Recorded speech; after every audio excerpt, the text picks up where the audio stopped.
A gente vai aprofundar as expectativas do mercado para aprovação ou não da PEC, que tenta viabilizar o Bolsa Família de R$ 600 a partir de 2023. Eu converso agora ao vivo com Jefferson Bittencourt, ele é economista da Asa Investments e ex-secretário do Tesouro Nacional. Jefferson, muito obrigado pela sua presença com a gente aqui no nosso CNN Prime Time. Eu começo perguntando para você do texto original que primeiro foi ventilado, que chegava a quase 200 bilhões de reais em estouro do teto. Ontem o que a gente viu foi uma redução nesse valor, foi para 168 bilhões, 145 na ampliação do teto de gastos, 23 possivelmente de investimentos. E aí eu te pergunto se isso já melhorou a situação, se isso já facilita a tramitação no Senado, na Câmara, no Congresso de forma geral, mas principalmente na visão do mercado, se isso já é aceitável. Mais uma vez, boa noite, Jefferson. Boa noite, Márcio. Obrigado pelo convite para estar aqui conversando com vocês sobre a PEC. Eu acho que são três preocupações distintas. Assim.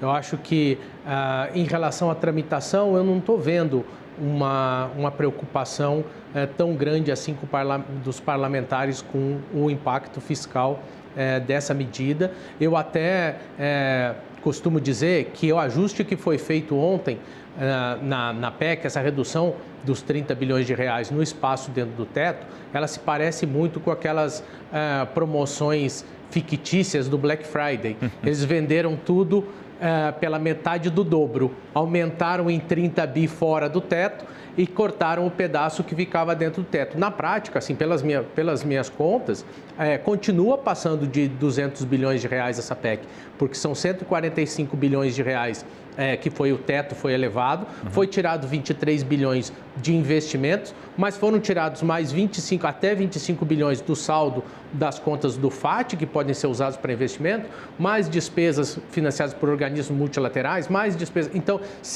foram várias despesas que foram excetuadas do tratamento do teto, que ultrapassam 50 bilhões de reais. Somados aos 145, a gente chegou de novo aos 200. Então, do ponto de vista da sustentabilidade fiscal, e aí esse é o segundo ponto de preocupação, do ponto de vista da sustentabilidade fiscal, a PEC não ficou mais palatável, ela continua tão pouco palatável quanto ela era antes, não só porque o valor continua o mesmo, mas também porque ela continua sem nenhuma sinalização de como esse valor será pago a longo prazo. E aí o terceiro ponto de preocupação deveria se refletir nos preços dos ativos, que a gente acha que está se refletindo de uma maneira ainda lenta, mas em algum momento, se não vier um discurso forte no sentido da sustentabilidade de indicar como isso será pago, vai se refletir também no preço dos ativos brasileiros. Enquanto a gente conversa, Jefferson, a gente está vendo imagens também ao vivo na tela dividida da CNN Brasil. Nesse momento, Espiridião Amin, senador por Santa Catarina, discursando lá no plenário do Senado. A expectativa é que essa sessão vá um pouco mais noite adentro.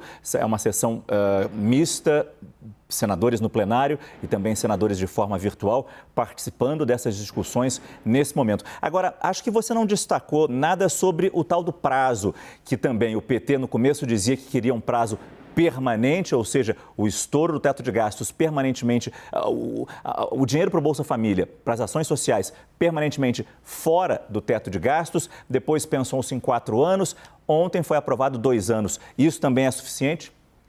Na verdade, Márcio, a questão do prazo, ela dá muito mais poder para o Congresso Nacional do que sinaliza a responsabilidade fiscal. Porque eu, particularmente, e várias pessoas no mercado, estão vendo esse aumento de despesas desses 200 bilhões como sendo uma mudança definitiva no nível de despesas. O que eu estou querendo dizer? Vai aumentar em 200 bilhões, isso vai aumentar a despesa como proporção do PIB e esse valor depois não vai voltar a cair. Independente se o prazo que foi dado para o aumento do teto for de 2 anos, de 1 ano ou de 4 anos. O que o Congresso está puxando o prazo para um período mais curto é para que o Executivo tenha que voltar a negociar com ele um novo aumento, caso a gente não tenha uma regra fiscal. Eu acho que o prazo de 2 anos vai dar tempo de apresentar uma nova regra fiscal, que é uma outra briga que está tendo aí na discussão do texto da PEC, se a nova proposta de regra fiscal vai ser apresentada em agosto, se ela vai ser apresentada